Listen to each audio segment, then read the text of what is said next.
যার কোনো গুণাগুণ নাই, তার নাম বেগুন। এই বেগুন সেই বেগুন না,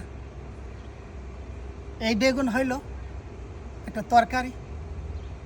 বেগুন শুটকি, বেগুন গলদা চিংড়ি। সো এই বেগুন দিয়ে বিভিন্ন তরকারি হয়। আমরা এই বাড়িতে প্রতি বছরের মতো এই বছরে কিছু বেগুন গাছ লাগাইছিলাম।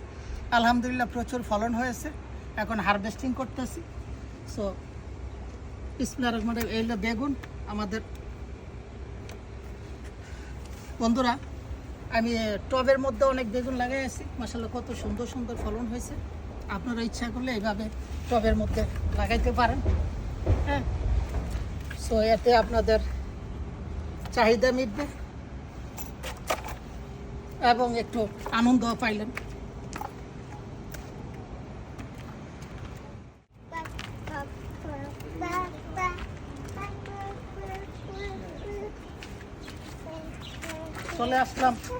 চলে আসলাম আরেকটা বাগানে।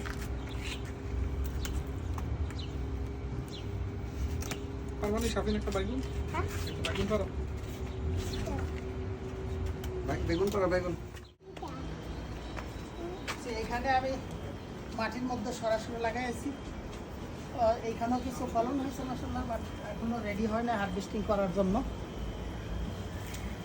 এখানেও কিছু আছে।